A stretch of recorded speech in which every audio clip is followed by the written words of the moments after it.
now those players are Dr. Hippie, they're Pavel, there are these players that have ground out a name for themselves, and that's what HCT is all about. It's about moving the Hearthstone tournament system to a truly open format and letting everyone grind for themselves, play for themselves, prove their own point that they are fantastic players. Yeah, and you just saw a quick glance there. The match we're going to have the pleasure of casting is going to be HotMEOWTH versus Muzzy.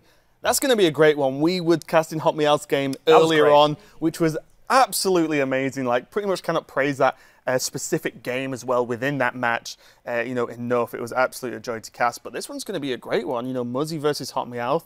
Obviously, TJ was mentioning earlier, Muzzy's one of his picks. Yeah. He's still in contention to qualify as well. And a player who I feel like almost the world has been waiting to actually perform well in a tournament. However harsh it may sound, he hasn't had the best tournament performance, even though we know he's super consistent on ladder, a fantastic deck builder, just hasn't quite hit his stride yet. And it looks like this might be the tournament where he does. Yeah, and TJ just came out and said it earlier in the pre-show. He said Muzzy has a bit of a reputation as a choke artist. And unfortunately, that is just kind of true.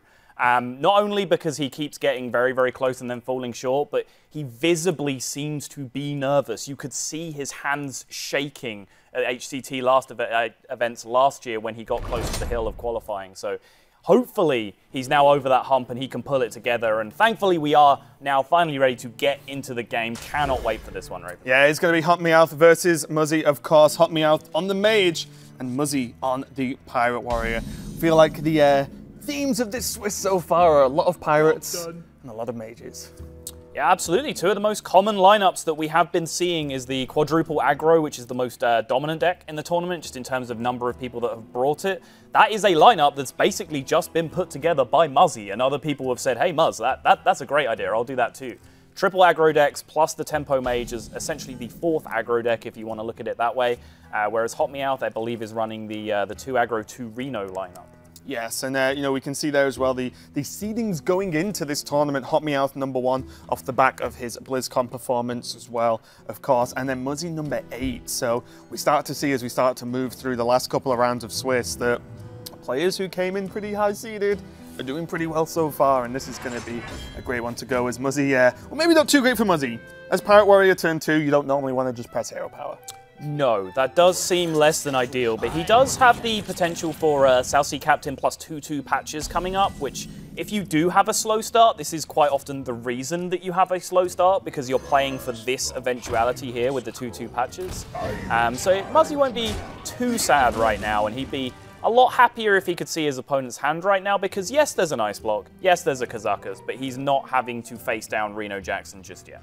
Yeah, and it looks like HotMEOWTH has the option. Oh, okay, he's going to go for Blast. He did have the option to actually just Volk Potion this turn, ping down the Captain next turn, but if a second Captain came down, then you were in a pretty rough spot if you're HotMEOWTH. So just playing it safe, getting rid of that Captain, and keeping it steady there. So not looking too bad at all. Follows up, as I said, with the Corcoran, being able to keep up the pressure, but definitely going into HotMEOWTH's turn 4, you'll probably be happy being on 25 health at this moment in time. Yep, certainly will, but he does have one of those awkward hands, does Muzzy, where he's just looking at all the weapon synergy cards in his deck and just missing that weapon to tie it all together. It's a very similar feeling to playing Dragon Priest and whiffing on all your dragon activators, or all of your dragons, one or the other. So it's a tough spot to be in. He's just kind of just playing out minions on the board for value right now, and HotMEOWTH has repeated answers to in the form of removal spells to be able to clear this up. But a weapon is what is really going to make this hand explosive, and he's whiffing on it again. Yeah, and I was going to say the slow start with the pirate heavy start with no weapons obviously isn't great, but because of the strength of cards like South Sea Captain, you can actually make it work a lot of the time, but not when you combine that slow start with answers from your opponent. Right. We saw the Volk Potion get used to great effect there, cleaning up pretty much any level of threat Muzzy could muster. Oh, muster, maybe. Oh. And yeah, now it looks like it's just... I knew it would. Now it's just going to be Cultist and Raider, I imagine, just to play stuff. It feels terrible, but you can't just say, well, next turn I'll draw a weapon. Oh, well, the turn after that I'll draw a weapon. Like, you cannot wait and just pass this turn. Yep, Spider Tank, River Croc, go was the turn, and that's just not a powerful Hearthstone turn when you're playing an aggro deck that has all these explosive synergies. Yeah, I mean... River Croc, man. Wrong Luminosity member. Chucky is the arena expert now on Luminosity. You want to talk to him? I'll have to give him a shout afterwards. Yeah. So, you know, Kazakus is available, ready to go, and a lot of the time there aren't too many great reasons not to play Kazakus in this instance. Potentially get the AoE to clear up pretty much all the pirates that are going to be played. And maybe, you know, there's summon, there's armor, there's freeze, you know, there's a lot of great options here, especially when you're not too far behind. It gives you much more flexibility with this potion choosing. So I suspect gain 7 armor was the option that he took from the first choice. One of the best, for sure, that you can get up against an outright aggressive deck like Pirate Warrior. This one's a little bit tougher. Merit to freeze 2 and merit to summon 2. It depends whether you want to try and stall or whether you want to try and tempo in this position. +4, definitely a possibility as well, but it's going to be hard for him to get a grip on the board to then allow that buff effect to go off, because you would expect to be behind on board for the majority of the game against a more aggressive deck. Yeah, definitely a tough one, because just handing over the priority over to Muzzy here, and he knows his Kazakus will die if Muzzy chooses to kill it, of course. You know, the damage is already there, and yet again, you know, Muzzy, head down. Where are these weapons? I'm sure I'll put them in the deck. Yeah, I mean, I love the point that you made where this minion-heavy hand would have done great against the type of Reno Mage draw that just goes kind of nothing, nothing, nothing, Reno, right? Yeah, like, yeah. That is... or even like a minion. You know, if you just had Kazakus, for example, you can still make that work. Exactly. But there's, you know, that is a winning draw for Reno Mage and against a lot of aggro decks. If you just draw Reno, a lot else doesn't matter. But Muzzy had the kind of hand that beat that because he would have stuck all these minions to the board. It's just this particular hand with no weapons, very little direct damage until he's getting to these later stages now with Leroy and the heroic strikes. Just hasn't lined up well against constant answers from HotMEOWTH.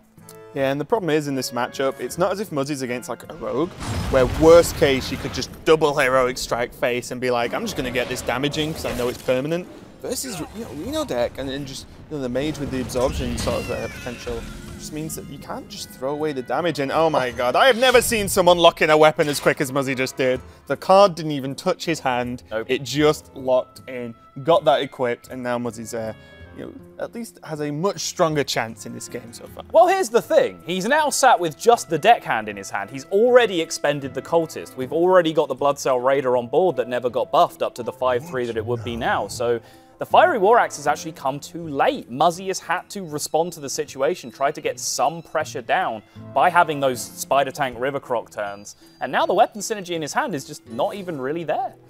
Yeah, it does allow repeat damage though, yes, which is important, and I do like this. I feel Muzzy's at the point where he's just like, look, I'm working with what I've got here. I'm just going to hit him very, very hard in the face and hope that I can do it again next turn and it be enough.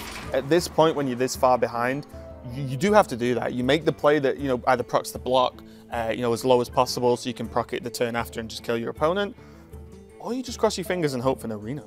Yep, so he's pushing 9 from hand now with the War Axe and the Leroy Jenkins, so if he was to stick any damage or draw any damage to the board, that would represent lethal, but the Kazakus potion, he did end up going with Freeze 2 as the second choice, took Armor as the first as suspected, but hey, there's some potential repeated damage that can start to cancel out some of that armor gain.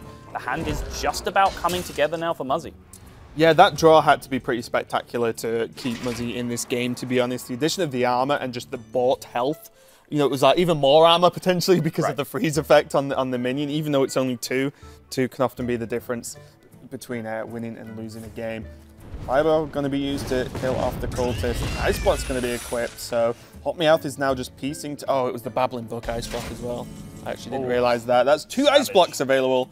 Alex Straza is going to be live as well, so it's not as if Muzzy is going to push the Ice Block in the early turns. And yeah, Muzzy's deck, in a situation where he's pretty much just trying to draw reach to end the game, is a little bit shorter on reach than it could be. He's just playing the single copy of Bash in those Bash and or Mortal Strike slots. So it's weird to say that a Pirate Warrior is a little bit weak on reach, but Muzzy is as close to just purely board focused as you can get. In the meantime, the Polarizing card has been drawn, and that will pretty much just end the game on the spot. Polarizing card for me was Cabal Courier into Cabal Courier. I've had enough of that today. Fair. Yeah, this is just too much now. You know, it already looked like Meowth was pretty, you know, set for this game. Then Reno was drawn. Okay. He's going to very quickly, I imagine, push Muzzy out of this game, and we'll be moving on to game 2 shortly. Yeah, Muzzy here, I think, is just going to have to go for the block pop in the most efficient way that he can and try and pick up the damage to follow this up. He does need to expend all of his resources to pop at one or to pop at all. So he'll be living on a dream, hoping there's no heal and that he draws damage. Unfortunately, he's not going to get as far as seeing his next card because it's going to all be irrelevant once this Reno Jackson comes down, and then Muzzy is going to reach for the bottom right, buddy.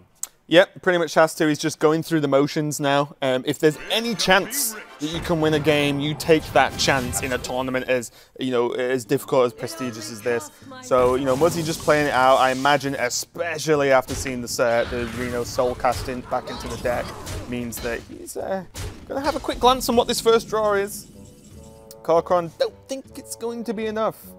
And it looks like HotMEOWTH is in a fantastic position to clear up this game. Yep, Muzzy just thinking through all his outs. Muzzy genuinely is one of the most accomplished players in the game. He's yet to prove it in a competitive manner, but he is more than capable of evaluating every single line and see if he can find anyone that wins the game there. Takes a few extra seconds, comes to the conclusion that no, amazingly, the Pirate Warrior cannot beat Reno Jackson for 29 healing and gives the game up. Yeah, but as I mentioned earlier on when we sort of saw the state of Muzzy's hand, well, he procced the block, which was from Babbling Book as well, so he wouldn't have actually had the block to proc without the book. And also, he still put a lot of pressure on, considering there was Volk Potion to clear off the captain, there was the Kazakus Potion to stall the game out, and even with pretty much just minions, there was a lot of pressure. So imagine if you drew a weapon, everything could have changed there. But HotMEOWTH does take the first game and has just Rogue and Warrior left against the almost like mirrored style lineup that Muzzy has left. Yep. Oh, I misspoke actually. I remember, yeah, HotMEOWTH is playing just the best deck strategy. He's not playing the double Reno strat. He's playing Rogue and Reno Mage alongside Warrior and Shaman. So he had the mirror match early on against the best deck strategy, and he's picked up the win with one of those best decks, just two more of them left to go. Yeah, and we actually, have had some words with Muzzy previous, get his thoughts on the game in general, and we actually, very relevantly, have what his thoughts are on when he falls behind and how he approaches the game after that. I feel if you're behind in a match, you shouldn't let it discourage you and make you make bad plays. I feel you should still stick in it because you never know what cards you're going to draw. So those losing scenarios could turn into winning scenarios. Just don't let it discourage you and get too ahead. I hope he takes his own advice there, because he's going to need it. This is a very important game for him, and he needs to just step away from the game he just lost and focus on the rest coming forward, which is the main message there. Yep, it would take a will of tempered steel to not get at least a little bit discouraged when you see Reno Jackson come down for the 29 heal when you are playing the aggro deck in tournament, but Muzzy, again, needs to heed his own advice, because his advice there essentially boils down to don't get emotional. And as TJ mentioned, and I reiterated earlier, he does have this reputation of letting nerves and emotions just overtake him at crucial turns. So hopefully, as you said, he can take that advice to heart and just continue to play solid, consistent Hearthstone. Yep, and as we move on to game 2, it's going to be a good old-fashioned pirate brawl going on here. And, Muzzy obviously just playing the Pirate Warrior again, HotMEOWTH moving on to his, starting off with Finley, which Finley turn 1 can always be a little bit awkward sometimes. The card is just great to drop on turn 1 because of the size of the body, but you have to make that decision on the hero power, straight away from turn 1 without any knowledge of your opponent's hand. And then you have to just stick with that path, right? Yeah. You've kind of locked in, and we can see HotMEOWTH has gone for the Hunter Hero Power Steady Shot, so he now is pretty much got to play as the aggressor regardless of what happens. Yeah, I mean, it's a lot more linear in tournament where you at least know the archetype and the exact card for card list that you're coming up against. It's sometimes even more frustrating on ladder, especially if you go first, because you have no idea whether you're playing the control variation of the class or the aggro variation, but here you at least have some idea what your plan is, and sure, you can't react to their hand and their game state by the time you make the decision, but you can still look at your opening hand as well and formulate some kind of plan off that. Yeah, it's not as if you just pick against your hand, right? And just be like, oh, well, I guess 2 damage a turn's good. This should win me the game. And let's be fair, when Sir Finley comes down, there are only really 3 that you're looking for. There are Hunter and Warlock, which are just almost universally fantastic, and then if you're playing an aggro board-focused mirror match, then Mage is fantastic to control the board as well. So it's pretty rare that you'll have to choose between two of those fantastic options. Normally there's just one standout anyway. Now we see a second game in which Muzzy has awkward turns in the fact that he had to upgrade instead of N'Zoth's first mate or have Fiery War Axe. He has to use the upgrade as a weapon. Now he's played the Cultist without getting the weapon buff value. And the problem is, although having the Cultist down as a 3/4 is great, especially on an empty board, the second HotMEOWTH gets value from, say, his Cultist, he's just naturally going to be ahead. Yeah, Muzzy looking less than pleased with this situation here. He said, don't get discouraged, don't get frustrated, but his facial expressions are maybe starting to give it away here. He is human, to be fair. Last time I checked, yeah. You checked whether Muzzy was human? I did, That's a weird thing to just check. Yeah. Oh, okay. My research knows no bounds, Raven. Oh, I'm okay. Call me impressed. Yeah. Okay, so it's going to be the captain just on the board for HotMEOWTH, and this is going to probably be the gist of this matchup. We've seen this matchup multiple times today, of course, but a lot of it is just fighting for that board. But Muzzy is in such a weak position. He can, if he wants to kill this captain, which it looks like he does, has to go for deckhand and the weapon trade here. Yeah, I wonder whether he was just pausing there to look at the merits of just Frothing Berserker coming down and then trying to deal this potential extra point of damage that he needs for next turn. But his next turn is almost always looking to be Kor'kron Elite in this spot if he can get away with it, which means that he needs to deal with the South Sea Captain right away. And crucially now, HotMEOWTH is able to immediately buff his Frothing Berserker because you never want to drop a Frothing Berserker in the early to mid game in this mirror match as a 2/4 because this exact punish will just make your life miserable.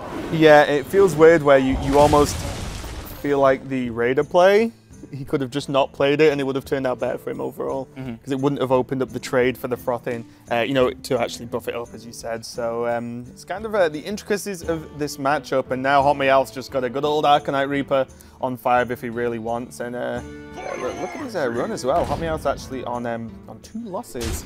I'm going to buy in the first round is Seed 1. Yep. Both of these players really just on the brink of elimination at this point. TJ was gloating that both of his picks were still alive and in the tournament, but Muzzy really is hanging on by a thread at this point. Hugely important game for both of these players. Yeah, and HotMEOWTH actually choosing to skip the Arcanite Reaper there because it doesn't develop a minion. And we've talked very, very much about how important the board is in this matchup. So although it looks kind of strange to just say, oh, I have 5 mana and Arcanite Reaper, 4 mana creature, you drop that on the board. Instead, it does mean he can just get more value of it going forward because now he can use the weapon to trade. Yeah, it was a really, really close decision, honestly, because I was counting the damage as we came into that hand. So he was looking at Arcanite Reaper for 10, and then Kor'kron plus Hero Power, and then Kor'kron plus Hero Power, which is already 22 damage in total. Muzzy was sat at 22 exactly at that point, but of course still has the Warrior Armor Hero Power, so can begin to drag himself out of range. And you can see Muzzy here with the 4-1 record does need to just pick up a couple more crucial wins, does not want to be falling into that tiebreak bracket in the 2-loss area. Yeah, that's definitely worst case scenario for a potential qualifier at this point in the Swiss. And Muzzy is in a rough position here.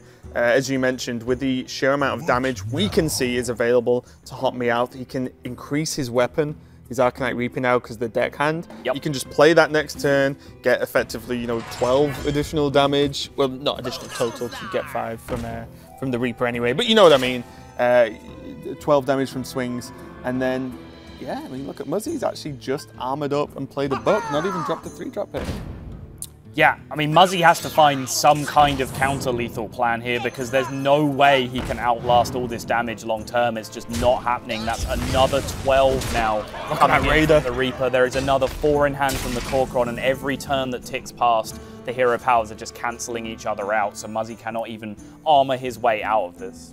Yeah, this is insane, and now just the lack of any real way to deal with this 8-3 onto the board. The fact that Muzzy's just face tanking it when there's a Hunter hero power to negate the armor, as you mentioned. There's still a minion on the board and a pretty strong weapon too. Means that Muzzy is going to lose game 2 as well, and HotMEOWTH goes 2-0 up so far. Very impressive for him so far. Yeah, and despite Muzzy being 4-1 here, a second loss would be tough for him, because you saw when the graphic came on screen, his one loss was in the opening round. And it doesn't always work out this way, but you know, classically as a general rule, the earlier your losses are, the worse that is for your Swiss tiebreakers. So he definitely will not want to fall into that bracket of 2 losses, and he's right on the hill of doing that right now.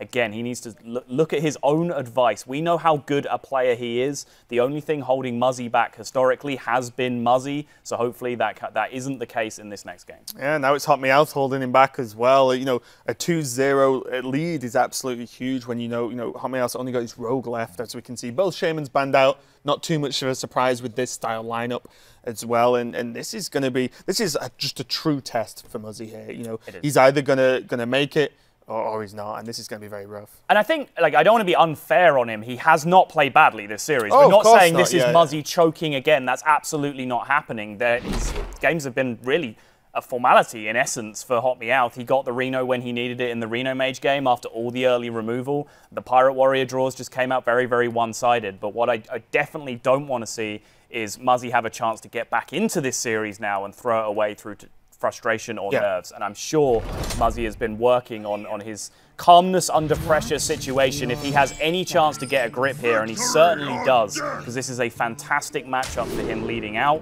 If he has any chance, then he's going to be putting it together nicely. And the remaining deck for HotMEOWTH is Miracle Rogue, which is the point where this aggro lineup, the full 4-deck aggro lineup, is focused on beating. They all beat up on Miracle Rogue. Yep, so it's pretty much going to see now if HotMEOWTH can get the win with the Rogue. And although the aggro lineup performs extremely well versus the Rogue, it is still Rogue, and it can do silly things sometimes. So it's not as if this is a done deal yet. Muzzy is definitely in a more advantaged position overall. This is Hearthstone. What do you think?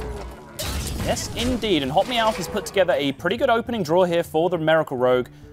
Early Pirate, able to relieve some of the pressure from the opposing patches. Questing Adventurer, one of the key minions that he can use to make a counter push, now picks up the Preparation as well, so you can potentially have a huge turn if he's able to drop the questing and prep out a spell to clear some of the board. Yeah, and I can only imagine how much Muzzy wished this was his opening hand in the previous games. Yes. Or like in the freaking game 1. In every game of Pirate Warrior ever. He ever plays. Yeah. This is exactly the style of opening hand he's looking for in almost pretty much any matchup overall. But here comes Mr. Questing Adventurer, and as I likened it to a weed earlier on, we are going to see this bad boy grow with a prep into Abyss to kill off the cultist, the coin into the conceal. Next turn, HotMEOWTH is just going to, well, has pretty much already gone all in and just said this Questing Adventurer will never die and continue to either trade or push damage.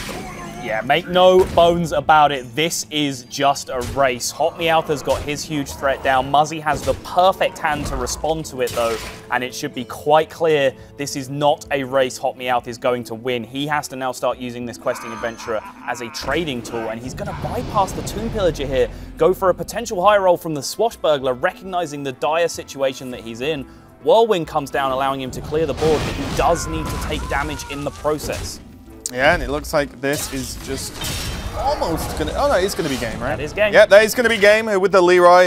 How often have we seen Leroy just sat in hands for, like, in Pirate Warriors for long periods? It's actually weird. Like, all day we've seen Leroy just being there. So Muzzy is going to get the win versus HotMEOWTH. It is not going to be a 3-0 sweep, and that must be doing wonders for his confidence, because the second you get the win out the way, you're like, right, that was a pretty reasonable draw for Muzzy. I've shaken it off. Let's do this and get serious now. Yeah, and if Muzzy's thinking rationally, which I'm sure he is, he knows he's still fine in this series. The scoreboard says that he's not fine, but his lineup is targeted primarily at Rogue. By bringing aggro decks are the #1 thing that Miracle Rogue struggles with.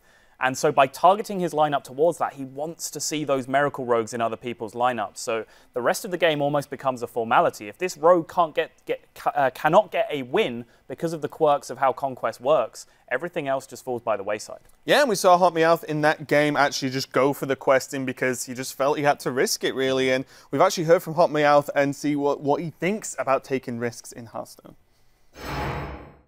I think I generally is the person that likes to take more risks in Hearthstone. So when I see like a play that can guarantee to win me the game, but it's only like 45 to 55%, I'll probably just go for it and just like let's go and try to win. And if it doesn't work out, then whatever. I'll probably just go for it again. I think he's definitely going to have to take risks, as you said. The rogue deck, capable of them, but he needs them. He has to win with this rogue deck against a lineup that's built to beat it. Yeah, and HotMEOWTH's love of risk-taking, it permeates not just through his plays, but through his deck-building decisions as well, his lineup construction, famously bringing that insane Blood Warriors deck to the biggest show of them all, the BlizzCon, the World Championship at BlizzCon last year. So, yeah, totally agree with him. He does seem like a risk-taker, and sometimes it pays off for him. Yeah, and here we see what appears to be a mirror match in terms of class, but definitely not in deck. And what's really great here is HotMEOWTH is playing the Miracle Rogue, as we've seen and as we've discussed. Muzzy is playing Aggro Rogue that a lot of players have been playing recently and are shouting out how good it is. Green Sheet last weekend qualified with a list similar to this. And guess who made this list? Have a guess. Is it Muzzy? It is! What? 1 point for you, Subtle. The guy who built this deck is the guy on screen playing it right now. No one will know this deck better than him. While you were giving that wonderful speech, I enjoyed it massively, the game ended.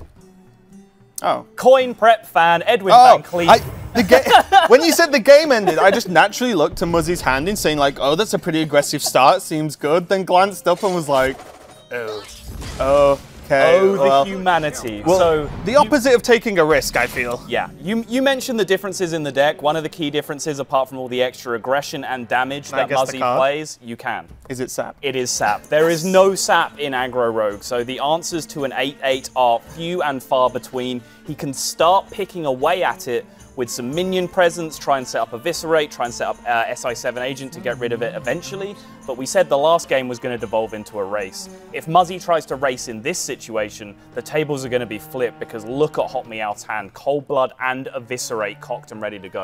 He might even struggle to just race the Van Cleef. Never mind all that in hand, you know, as you said. So I think now Muzzy needs to just like, you know, just chill for a second and say, how do I kill this over how many turns? Because it's the only way, right? You just has to say, I kill this, I do this turn, as we saw the Avis, I try and build into the kill next turn. It's very difficult, but this is the only chance he would have at this game at this point. I love this play, and the reason why I think this play is correct is you're just staring at Tomb Pillager. Your opponent, Muzzy, has to spend their entire turn now getting rid of this 12-4. If they don't, great, you have a 12-4. If they do, Tomb Pillager and keep going. And he just saps it. The card, one of the key cards difference. Whoa. Oh yeah, he needed to combo the Cold Blood. Okay, he's 1 mana short of being able to push the 7 for lethal, yeah. I was like, no, I think this play's actually pretty okay. So, yeah, this is just an absolute destruction for Muzzy here. HotMEOWTH, straight off the back of that Van Cleef. We did say Miracle Rogue can do it sometimes, and that is one of the games where it did. Very fortunate opening there for HotMEOWTH. He cashed in on it. And the key card, you know, being the sap versus no sap, really came into play there. Yeah, and just the destructive power of Edwin Van Cleef, that really is Miracle Rogue's huge answer to aggro matchups, because they just can't go long term. The inevitability for aggro is always there. Rogue has no taunts, Rogue has no heal that they play in popular builds. So Rogue has to find, or Miracle Rogue has to find some way of making a big counter push, and Edwin by far the best card in the deck to do it. Yep, if you're going to ask for an opening against Aggro Rogue, it would exactly be that one. As well with just the combination of the Cold Bloods to increase the speed in which the game was going, and then the sap. So the Tomb Pillager didn't have a Cat in Hell's chance anyway, as it just got sapped away. So really huge there. It was a little bit unfortunate because I kind of wanted to see Muzzy play his deck more, but hey-ho, and HotMEOWTH does take it. So pretty impressive from HotMEOWTH so far. It was, yeah. I mean, that game looked like a formality, but he set it up nicely. He actually played the patches and traded into the Small-Time Buccaneer on the opponent's side, so the fan would be a nice clean sweep. Muzzy was probably expecting the fan to come and just hoping there wasn't that big prep play that went with it, but especially being on the coin as well just made the Edwin an 8/8 even more destructive. And yeah, it's just so hard to beat that as the aggro deck. I've seen Pirate Warrior do it sometimes just purely because of their racing ability and the amount of damage they can output, but the Rogue deck just didn't seem to have the tools. Yeah, so with that match over, we're going to check in with our lovely friends Cora and Lothar. How are you guys doing, and did you enjoy that very, very lengthy last game? Man, poor Muzzy. We're always like, this is the time for Muzzy. This is Muzzy's day. And it's a completely different type of loss this time, right? Like it wasn't Muzzy just beating himself up and making a mistake. Like those games were just a formality. Yeah, I mean, like they just ended. They were just unwinnable games. So The deck has no answers to that situation. Like, what do you do?